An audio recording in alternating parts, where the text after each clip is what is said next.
الحمدللہ رب العالمین والصلاة والسلام علی سید المرسلین وعلی آلہ وصحبہ اجمعین۔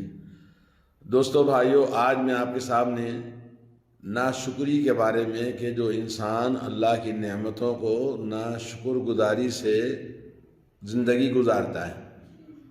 اللہ کی نعمتیں جیسا کہ آپ نے سنا، اللہ نے فرمایا کہ ہم نے ہر وہ چیز آپ کو عطا فرمائی ہے جو آپ نے مانگا، جو آپ کی ضرورت تھی، آپ کو چاہیے تھا۔ وَإِن تَعُدُّوا نِعْمَتَ اللَّهِ لَا تُحْصُوهَا، اگر نعمتوں کو شمار کرنا چاہو تو آپ شمار نہیں کر سکتے۔ بے حد و حساب اللہ کی نعمتیں ہمارے اوپر ہیں۔ تو ان نعمتوں کی شکر گزاری، جیسے آدمی کھانا زیادہ کھا لے تو پیٹ بدہضمی سے خراب ہو جاتا ہے، طبیعت خراب ہو جاتی ہے، اسی طرح سے اگر نعمتوں کی ناشکر گزاری کی جائے تو یہ نعمتیں انسان سے اللہ تعالیٰ چھین لیتا ہے، اور کیا عذاب آتے ہیں آپ ذرا سنیے۔ سب سے پہلے ناشکر گزاری کی 3 قسمیں ہیں۔ پہلی ناشکر گزاری کی قسم یہ ہے کہ انسان اپنی نعمتوں کو جو اللہ نے اس کو دیا ہے، علم دیا، ڈگری دیا، صلاحیتیں دیا، نوکری دیا، دولت دیا، جو کچھ بھی ملا، تو انسان یہ سمجھتا ہے کہ میری محنتوں کا یہ نتیجہ ہے، میں نے اپنی محنت سے بنایا ہے اور میں نے اپنی کوششوں سے یہ کمایا ہے۔ تو اپنی نعمتوں کو مسلمان اگر وہ کہتا ہے کہ یہ اپنی کوششوں کے بدلے میں ہمیں ملا ہے، جیسے اللہ تعالیٰ فرماتا ہے قال انما اوتیتہ علی علم عندی، یہ میں اپنے علم سے، اپنی کوشش سے، اپنی محنت سے حاصل کیا ہے، تو یہ بہت بڑی ناشکر گزاری ہے۔ اور ناشکر گزاری کی یہ قسم انسان کو بہت بھاری پڑتی ہے، بلکہ اللہ تعالیٰ کی نعمتوں کو ہمیشہ پہلے اللہ کا فضل، اس کی مہربانی، اس کی عنایت، اللہ نے دیا ہے، اللہ نے ہمیں عطا کی، یہ کہنا جی۔ دوسری قسم یہ ہے کہ آدمی اللہ کی نعمتوں کو کسی غیر اللہ سے جوڑ دے، کسی غیر اللہ سے جوڑ دے۔ جیسے قرآن مجید میں اللہ تعالیٰ نے فرمایا فَلَمَّا آتَاهُمَا صَالِحًا جَعَلَ لَهُ شُرَكَاءَ فِيمَا آتَاهُمَا فَتَعَالَى اللَّهُ عَمَّا يُشْرِكُونَ۔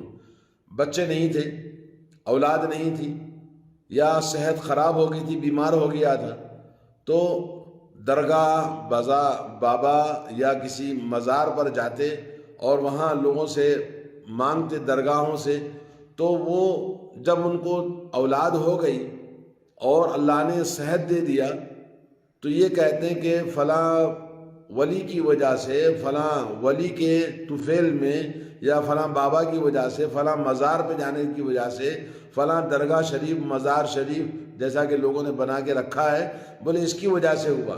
اللہ نے قرآن مجید میں فرمایا کہ اولاد نہیں تھی اور اولاد کے لیے دعا کرتے رہے، اور آخر وقت میں شیطان نے کہا کہ جی فلاں جگہ جا کر آپ مانگیے، آپ کو اولاد مل جائے گی۔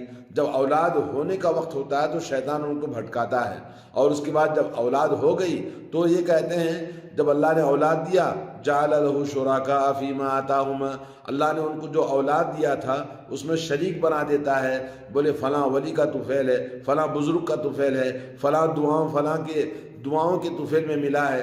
اس طرح کی جو بات کہتے ہیں یہ کفر ہے، شرک ہے، اور یہ اللہ رب العالمین کی نعمتوں کا سب سے بڑا کفران نعمت ہے۔ نمبر 3 یہ ہے کہ اللہ رب العالمین کے ساتھ شرک کرنا۔ اور اللہ تعالیٰ کی نعمتوں کے ساتھ، اللہ تعالیٰ کے ساتھ شرک کیسے ہوتا ہے کہ جیسے اللہ رب العالمین کی نعمتوں کو یعرفون نعمت اللہ ثم ینکرونہا، اللہ تعالیٰ فرماتے ہیں کہ اللہ تعالیٰ کی نعمتیں جانتا ہے دل سے کہ یہ اللہ تعالیٰ کی طرف سے ہی ملتا ہے، لیکن یہ کہتا ہے کہ ظاہری اسباب، کہ بھائی فلاں ظاہری اسباب کی وجہ سے، مثال کے طور پر کوئی آدمی یہ کہے کہ جی آج ہمارا سفر بڑا اچھا رہا، اس لیے کہ بڑا موسم اچھا تھا، راستے بڑے اچھے تھے، اور راستے میں کوئی خطرہ نہیں ہوا، کوئی چور ڈاکو نہیں ملا، تو یہ سب ظاہری اسباب پر آدمی اپنی نعمتوں کو کہتا ہے کہ یہ فلاں کی وجہ سے ہے، تو یہ اللہ تعالیٰ کے ساتھ شرک ہے۔ کیوں؟ اس لیے کہ اللہ رب العالمین ہر قسم کی نعمت ظاہری ہو یا نعمت باطنی ہو، سب کچھ نعمتیں اللہ عز و جل کے طفیل میں اللہ تعالیٰ نے ہمیں عطا فرمایا ہے، تو ان نعمتوں کی شکر گزاری نہ کرنے پر اللہ رب العالمین کی سزا بندے کو دی جاتی ہے۔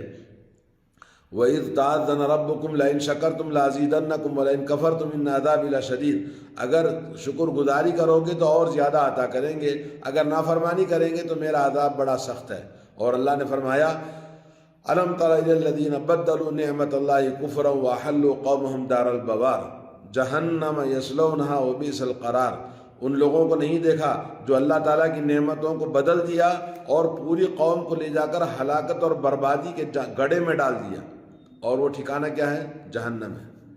تو اللہ رب العالمین کی نعمتوں کو ناشکر گزاری کرنے کی وجہ سے اللہ تعالیٰ ان کی نعمتوں کو نقمت میں یعنی سزا میں اور بربادی میں بدل دیتا ہے۔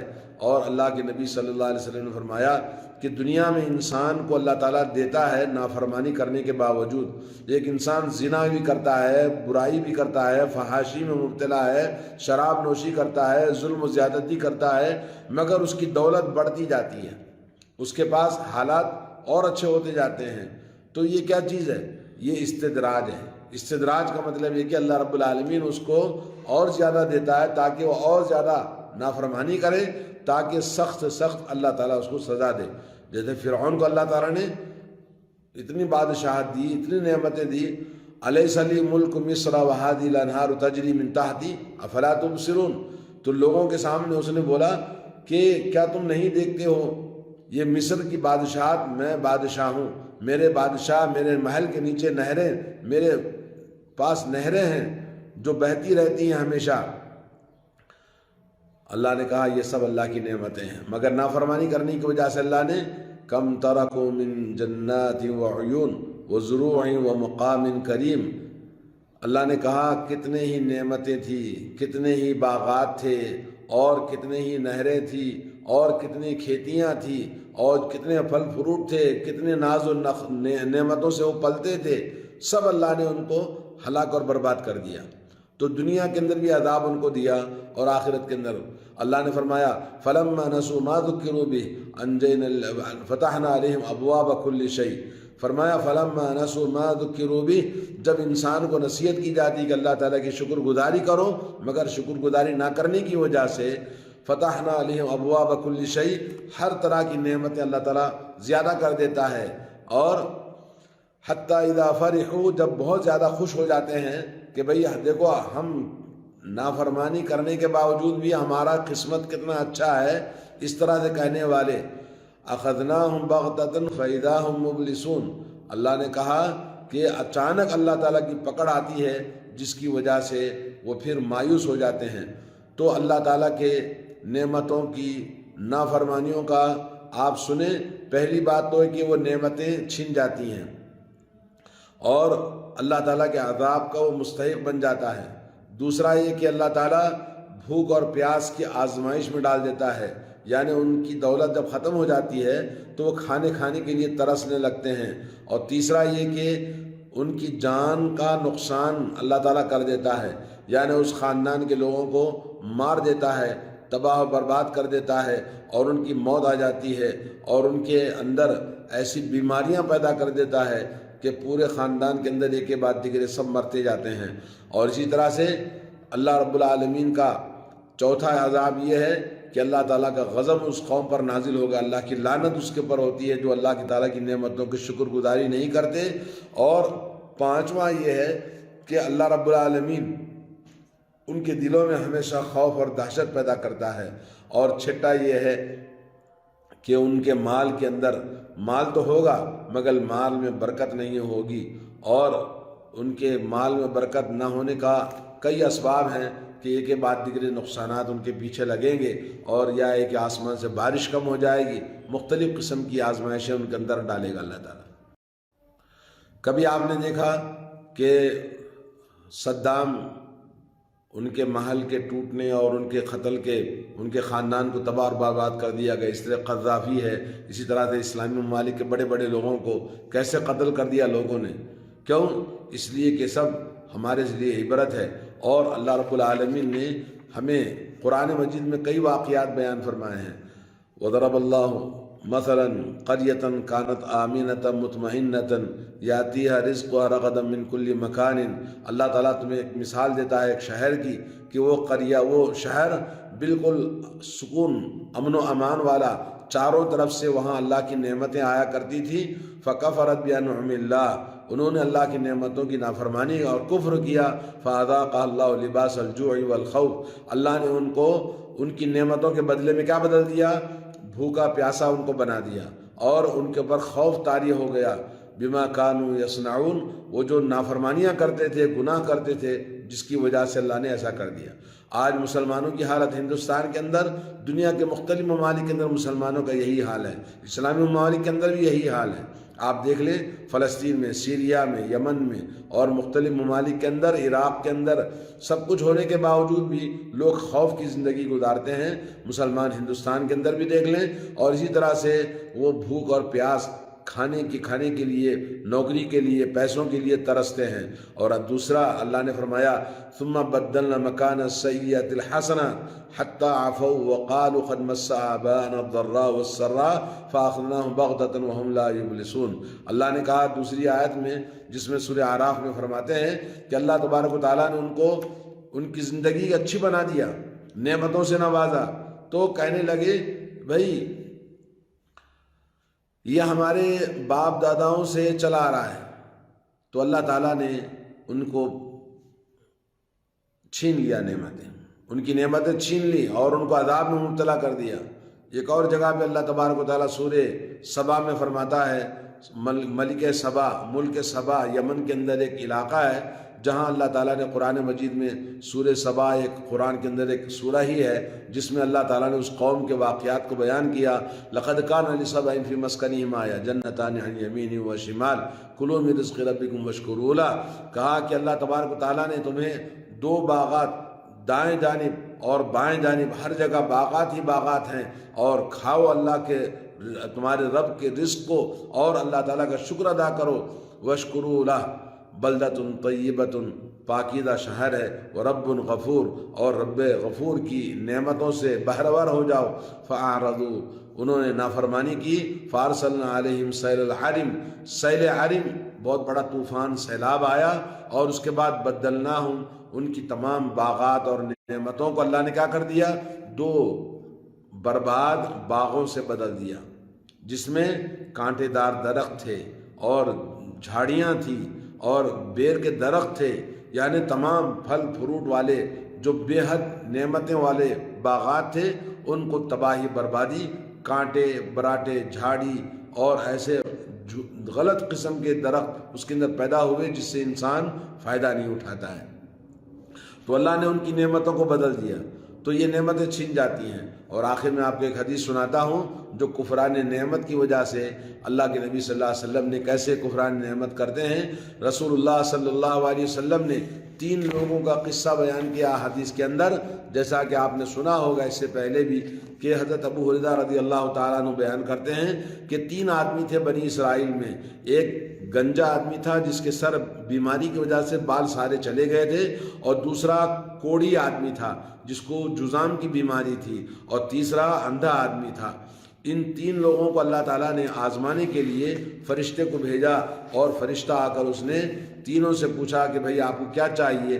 تو گنجے آدمی نے بولا کہ میرے گنجے پن کی وجہ سے لوگ مجھ سے نفرت کرتے ہیں، مجھے اچھے بال چاہیے، اچھی خوبصورت شکل چاہیے تاکہ لوگ مجھ سے دور نہ ہوں۔ تو اللہ نے اس کو وہ چیز عطا فرمائی۔ اسی طرح سے آپ نے دوسرا آدمی جو کہ جذام کی بیماری والا تھا، اس کی بیماری کو بھی دور کر دیا اور اس کو بھی نعمتوں سے نوازا۔ اور تیسرا اندھا آدمی تھا، اور تیسرے اندھے آدمی کو بھی اللہ نے اندھا پن دور کر دیا اور اس کو نعمتوں سے نوازا۔ پھر کچھ وقت کے بعد میں ایک فرشتہ پھر آتا ہے انسان کی شکل میں، اور جو گنجا آدمی تھا گنجا بن کر، گنجے اسی بیماری کی شکل میں آتا ہے، کہتا کہ میں بہت مسافر آدمی ہوں، بیمار ہوں، مجھے کچھ مدد کرو۔ وہ کہتا ہے کہ یہ سب جو دولت ہے یہ ہمارے باپ داداؤں سے چلی آ رہی ہے، یہ پھکٹ کا مال نہیں ہے دینے کے لیے، چلو یہاں سے۔ دھتکار دیا۔ اس نے بولا میں نے سنا کہ تم بھی مجھ جیسے بیمار تھے پہلے، اگر تم جھوٹ بولتے ہو تو اللہ تعالیٰ تمہیں ویسے ہی بنا دے جیسے تم پہلے تھے۔ تو پھر ساری دولت اور اس کی سب چیز نعمتیں ہلاک ہو گئی اور وہ پھر ویسے ہی گندا اور گنجا ہو گیا اور بیمار والا ہو گیا جیسے پہلے تھا۔ اور دوسرا آدمی جو جذام کی بیماری والا تھا، اس کے پاس بھی فرشتہ اسی جذام کی بیماری کی شکل والا انسان بن کے آیا اور بولا بیمار آدمی ہے، مسافر آدمی ہے، کچھ مدد کرو۔ اس نے بھی یہی بولا کہ بھائی یہ کسی کے باپ کا مال نہیں ہے، یہ تو ہم خاندانی مال ہے، یہ پھگٹ کا مال نہیں ہے دینے کے لیے، نکلو یہاں سے، کوئی چیز نہیں ہے دینے کے لیے۔ اس نے ان کو دھتکار دیا۔ اس آدمی نے جو فرشتہ جذام کی بیماری کی شکل میں آیا تھا، اس نے بد دعا کیا، اللہ تجھے ویسے ہی کر دے اگر تو جھوٹ بولتا ہے، کیونکہ میں نے سنا کہ تو بھی پہلے جذام کی بیماری میں تھا، اللہ نے تجھے سب کچھ دیا ہے۔ تو اس نے بولا چل چل نکل یہاں سے۔ تو اللہ تعالیٰ نے اس کی بد دعا فرشتے کی پھر اس کو ویسے ہی بنا دیا جیسے پہلے تھا۔ اور تیسرا شخص اندھا، اندھے کے پاس آ کر جب مانگتا ہے، اندھے سے کہتا ہے کہ یہ دولت، اندھے کی شکل میں آیا، انسان اندھا بن کر آیا اور بولا کہ میں اندھا آدمی ہوں، میرے لیے سفر کرنا ہے، مسافر آدمی ہوں، میری کچھ مدد کرو۔ اندھے نے بولا بھائی میں بھی اندھا تھا، اللہ نے میری آنکھیں دی اور یہ دولت جو کچھ بھی ہے سب اللہ تعالیٰ کا دیا ہوا ہے، اس لیے تم کو جتنا چاہیے، جو چاہیے یہاں سے میرے پاس سے لے کے جاؤ، یہ سب اللہ تعالیٰ کا دیا ہوا ہے۔ تو اس نے اللہ تعالیٰ کی شکر گزاری کی اور اس اندھے سے اس نے کہا اللہ تعالیٰ تمہاری نعمتوں کو باقی رکھے، اور میں بھی اللہ تعالیٰ کی طرف سے امتحان لینے کے لیے آیا تھا، تمہارے دو ساتھی ناکام ہو گئے اور تم کامیاب ہو گئے۔ اور اس نے دعا کیا اور اس کے بعد پھر اللہ تعالیٰ اس اندھے کی دولت کو باقی رکھا، اور باقی دو جو ان کے ساتھی تھے، ایک گنجا اور دوسرا کوڑی کی بیماری والا جذامی، ان دونوں کو اللہ نے برباد کر دیا۔ تو دوستو اس قصے میں آپ نے دیکھا کہ کفران نعمت، نافرمانی کرنے کی وجہ سے کیسے اللہ تعالیٰ چھین لیتا ہے۔ آج کتنے ہی خاندان ہیں جو 11ویں کرتے ہیں اور فاتحہ دلاتے ہیں، درگاہوں پہ جاتے ہیں، لیکن ان کی زندگی کے اندر آپ دیکھو ہمیشہ خوف رہتا ہے اور ہمیشہ دولت سے کنگال ہو جاتے ہیں۔ میں نے آنکھوں سے دیکھا، آپ کو واقعات بتا سکتا ہوں کہ جن کے بچے 11ویں کرنے والوں کے درگاہوں پہ جانے والے بھیک مانگتے ہیں، نوکری ان کو نہیں ملتی ہے، ان کی دولت آہستہ آہستہ ختم ہو جاتی ہے۔ ایسے بہت لوگ ہیں۔ تو انسان کو ڈرنا چاہیے، اللہ تعالیٰ کی نعمتوں کو کفر اور شرک میں نہیں لگانا چاہیے۔ جیسا کہ دولت ہے تو 2 بکرے 4 بکرے کاٹ کر 11ویں کرتا ہے، اور پیٹ پالو مولوی شکل کے جو کذاب ہیں، دجال ہیں، شیطان ہیں، وہ لوگوں کو گمراہ کرتے ہیں اور اس طرح سے ابھارتے ہیں فاتحہ نیاز کرنے کے لیے۔ یہ سب کا سب نتیجہ ہے مسلمانوں کی بربادی کا۔ اللہ تعالی ہم سب کو اللہ تعالیٰ کے شکر گزار بندے بنائے۔ نعمتوں کا احساس آدمی کو ہمیشہ ہونا چاہیے اور ہر وقت اللہ کی نعمتیں ہمارے دل میں ہو، اور دل سے، بدن سے، جسم سے، اعضائے جسم سے اور دولت سے، ہر طرح سے شکر گزاری کرنا اللہ تعالی ہم سب کو توفیق عطا فرمائے۔ رسول کریم صلی اللہ علیہ وسلم ہر طرح سے شکر گزاری کرتے تھے، نماز کثرت سے پڑھتے، علم حاصل کرنا قرآن و سنت کا، اور اسی طرح سے اللہ کی نعمتیں کیا ہیں، اس کی شکر گزاری کیسے کرنا چاہیے، رسول اللہ صلی اللہ علیہ وسلم کیسے کیا کرتے تھے، یہ جانکاری کرنا مسلمانوں پر واجب اور فرض ہے۔ اللہ تعالیٰ سب کو توفیق عطا فرمائے۔ وصلی اللہ علی نبینا محمد وعلی آلہ واصحابہ اجمعین۔ السلام علیکم ورحمۃ اللہ۔